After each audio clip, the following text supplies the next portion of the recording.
Now we're going to look at a couple of practice problems for cost minimization. We'll do 2 here, and then I will do 2 in class as well. All right, so we're going to start with the first one. This is the one that was detailed in the slide set. So if you saw that, you should hopefully be here to see how you tackle that problem. So number 1, we're looking at Michael Scott's paper company. That is 2 T's, Michael Scott, paper company. Michael, Pam, and Ryan all run the company, and their goal of production each week is 1,000 reams of paper. Okay, so this is their constraint. They want to hit this production level every single week.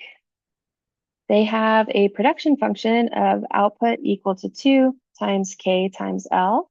So you can see that they have increasing returns to scale here because the exponents sum to 1, right? 1 plus 1 is 2.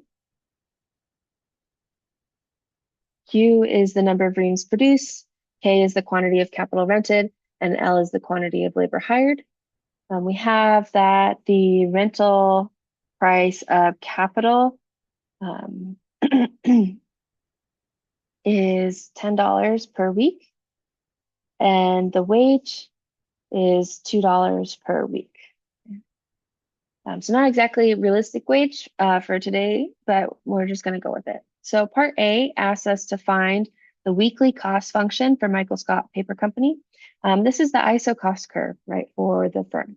So our general form of this equation is total expenditure equal to the rental price of capital times the amount of capital used plus the rental price of workers, or the wage, times the number of employees hired. And so we're going to substitute for our values here. So we'll get total expenditure is equal to 10 times the amount of capital hired plus 2 times the amount of labor hired. And that is our answer for part A. Okay. B asks us, all right, in the short run, Michael, Pam, and Ryan employ 5 units of capital, right? Remember, capital is fixed in the short run, so it can't change.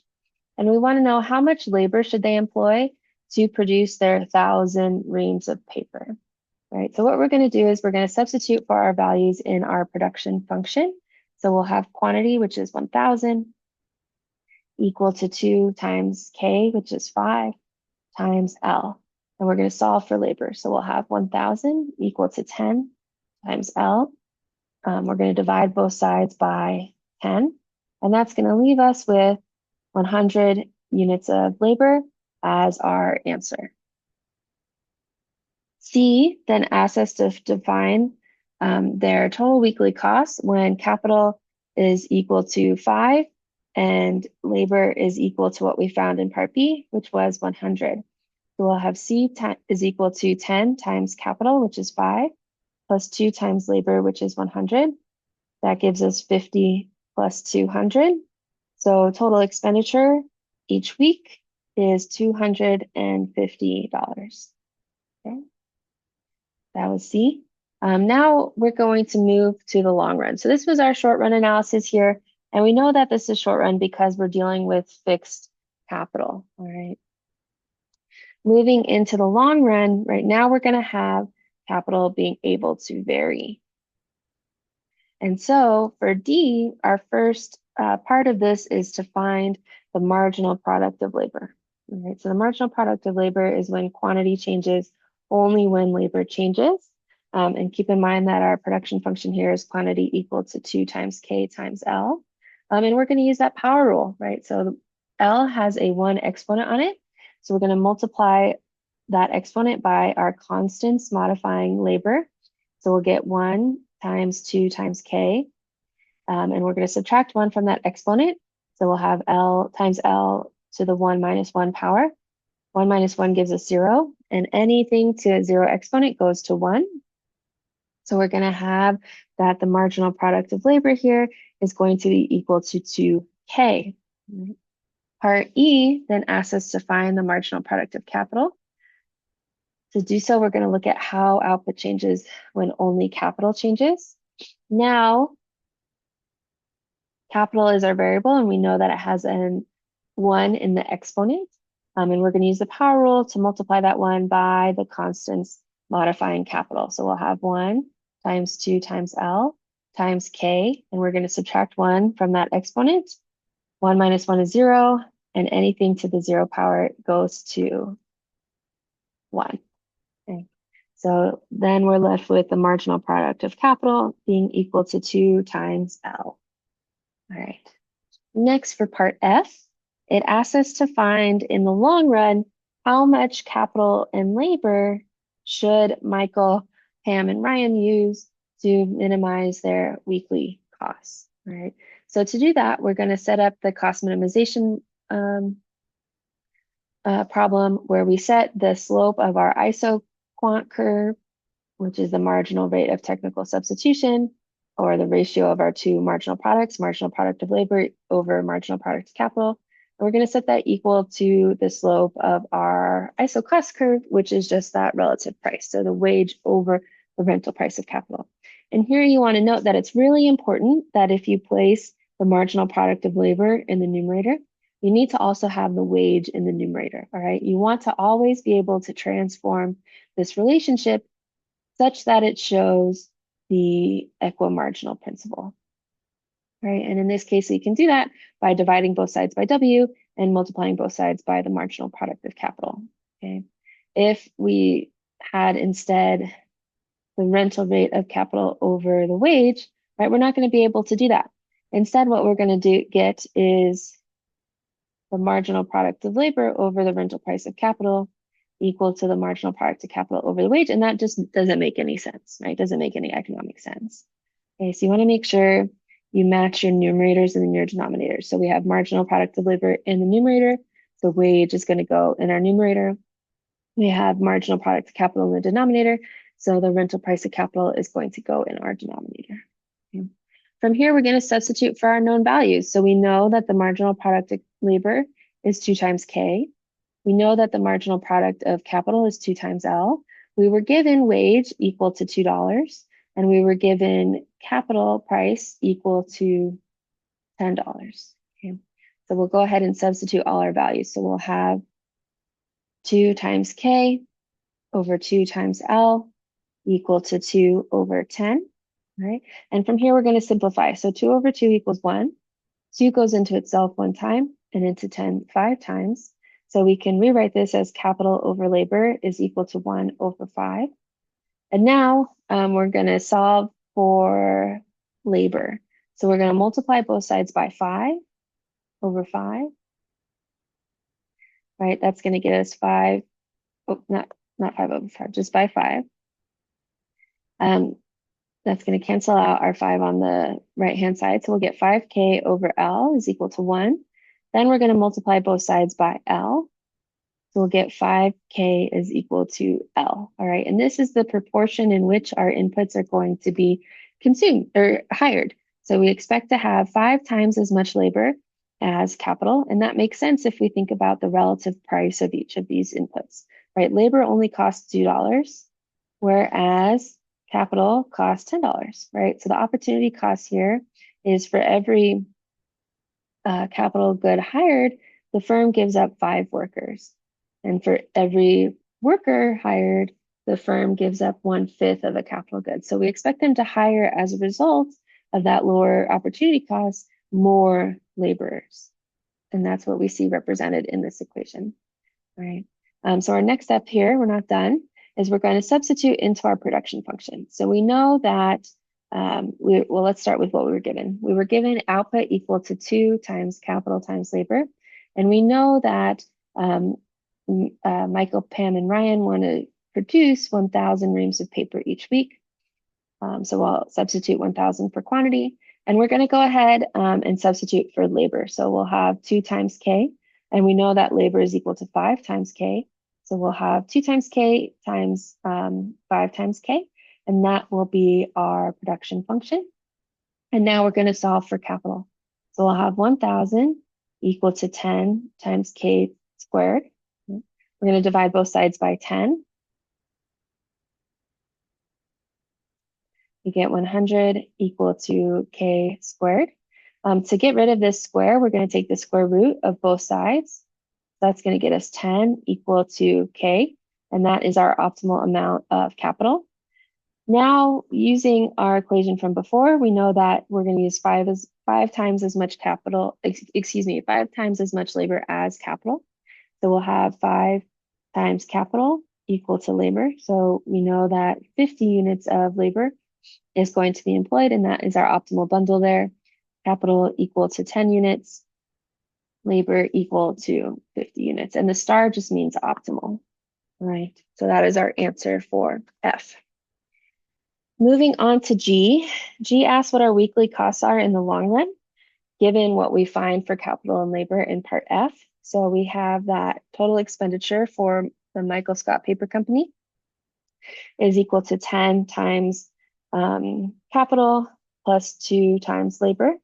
And we're going to substitute our values for capital and labor. So we'll have total expenditures equal to 10 times 10 plus 2 times 50. That gets us 100 plus 100. So our total weekly costs in the long run are going to be $200. So I wanted to draw your attention here to the fact that when we compare long run and short run, we see that costs are minimized in the long run, right? And that's what we expect. When a firm is able to adjust on both margins of decision-making, both capital and labor, they're able to minimize their costs more than when they can only adjust one of their inputs. All right, so we can represent this graphically. So we'll go ahead and draw our firm here, Michael Scott Paper Company. I'm going to do MS Paper Company. We're going to go ahead and represent their ISO cost curves. So starting with the short run, we know that the capital intercept is going to be 250 over the rental price, which is 10, right? C over R. So that gives us 25. So if Michael, Scott, and Pam, Michael, Pam, and Ryan were going to spend all of their money on capital, they'd be able to hire 25 units. If instead they were going to spend all of their expenditures in the short run on labor, they're going to get, let's see, 175 workers, right? So quite a bit. And that shows us their ISO cost curve in the short run, and it's going to be equal to $250. Looking at the long run, their total expenditure is 200. So the intercept on the capital axis is going to be 200 divided by 10, which will be 20. And on the labor axis, we'll have 200 divided by 2, which is going to be 100, right? So it's probably somewhere closer to here. And then, all right, so that's, and these slopes should be about the same, right? I probably drew them not perfectly, so the slopes aren't probably going to be exactly the same, but they should be because the relative price is the same for both. Okay. Next, let's draw in our ISO quant curve. So in the long run, we know that our company here is going to employ 50 workers and 10 machines. And in the short run, they're going to employ 100, let's see, 100 workers. Whoops.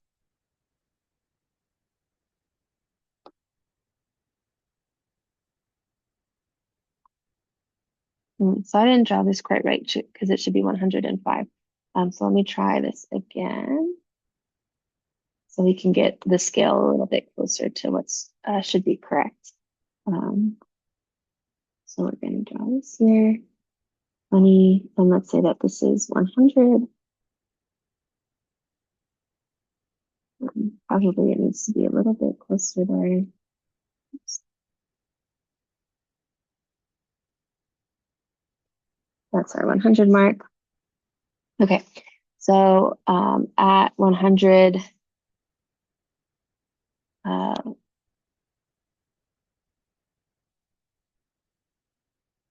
in the short run, here we go, we're back in the short run. In the short run, when our company is trying to produce 1,000 reams of paper, they're hiring 100 workers and 5 capital goods, capital units. And in the long run, when they're cost minimizing, and they're using 10 capital goods and 50 workers. So we can see that if we draw in this ISO quant, that it is tangent to our long run cost curve, but not our short run ISO cost curve. Okay. And so where that minimization happens is in the long run, and we can call that point A, right? And maybe our one point B. Okay. Good. Next, we're going to move on to problem 2. So this was number 1, Michael Scott Paper Company. Next, we're going to go on to practice problem 2. And here we're looking at a film production company called Catalina Films. They produce short videos using digital equipment and editors. Their production function is quantity equal to 30 times capital to the 2/3 power times labor to the 1/3 power. They want to produce 3,000 units of video, right? Maybe 3,000 hours of video at the lowest possible cost. The wage for their editors is $25, and the rental price for their editing equipment is $50. Okay. So we're going to do a short run and then a long run analysis. So starting with identifying their total cost equation for part A, we're going to have C equal to R times K plus W times L. We're going to substitute for R, which is 50, and W, which is 25. We'll get that their total expenditure is equal to 50 times the amount of capital used plus 25 times the amount of labor hired. B asks us to find how much labor they use in the short run if they're stuck at 125 units of capital, and again, wanting to produce 3,000 hours of video. What we're going to do is substitute for these values in our production function. So we'll have 3,000 equal to K, which is 125 to the 2/3 power times L to the 1/3 power. And we're going to solve for L, and I dropped a constant here. So we should have 30 times 125 to the 2/3 power times L to the 1/3. First, what I'm going to do is divide both sides by 30. Okay. So our 3,000 divided by 30, those zeros are going to cancel out. 3 is going to go into 300 100 times. So we're left with 100 equal to 125 to the 2/3 power times L to the 1/3 power. Okay.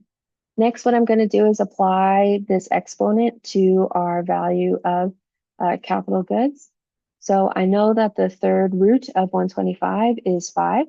So we'll have 100 is equal to 5 times squared times L to the 1/3 power. And then I know that 5 squared is 25, right? 5 times 5 is 25. So we'll have 100 equal to 25 times L to the 1/3 power. Next thing, I'm going to divide both sides by 25. So we'll have 100 divided by 25, which leaves us with 4 equal to L to the 1/3 power. And so to get rid of this 1/3 exponent on labor, I'm going to raise each side of our equation to the 3rd power. I'm going to cube each side of our equation. So we'll get 4 cubed, which is 4 times 4 times 4. So that's 16 times 4, which is 64. Will be equal to L. So that is our answer for how much labor will be used in the short run to produce 3,000 units of video, right, or hours of video. Part C then asks us to find the cost in the short run of this bundle of capital and labor. So we'll have 50 times 125 plus 25 times 64, right? So 50 times 125, that's going to get us 6,250.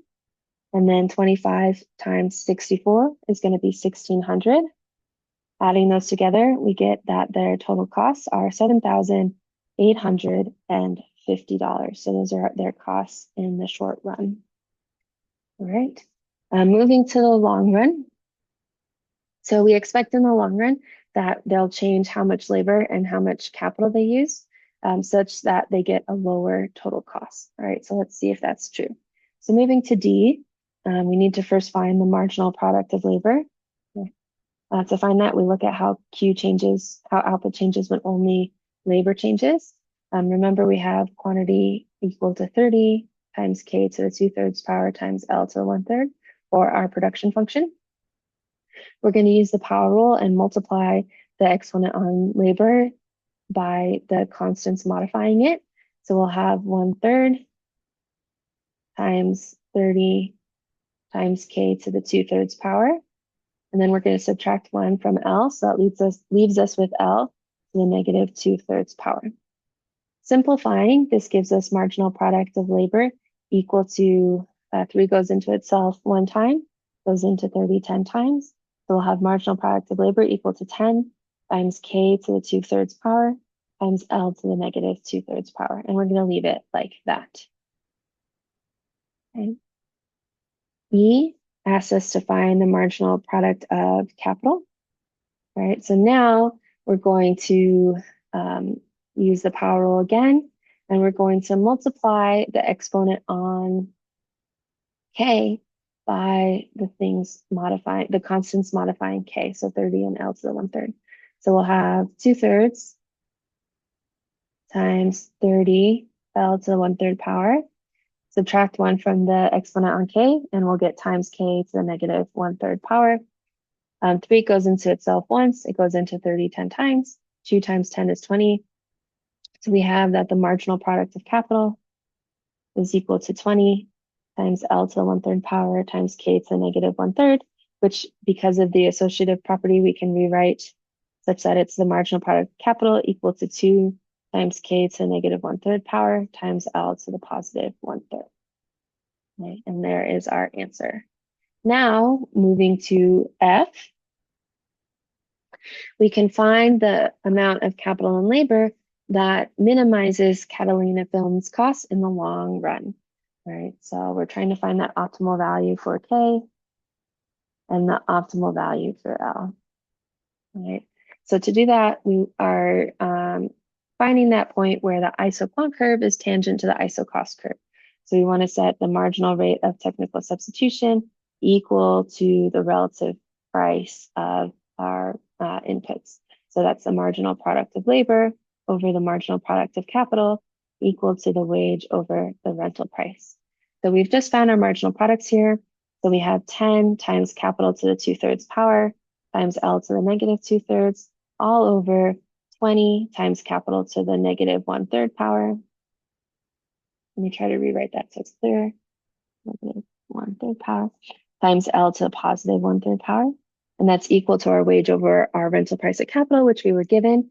So we know that the wage is equal to $25 and the rental price of capital is equal to $50.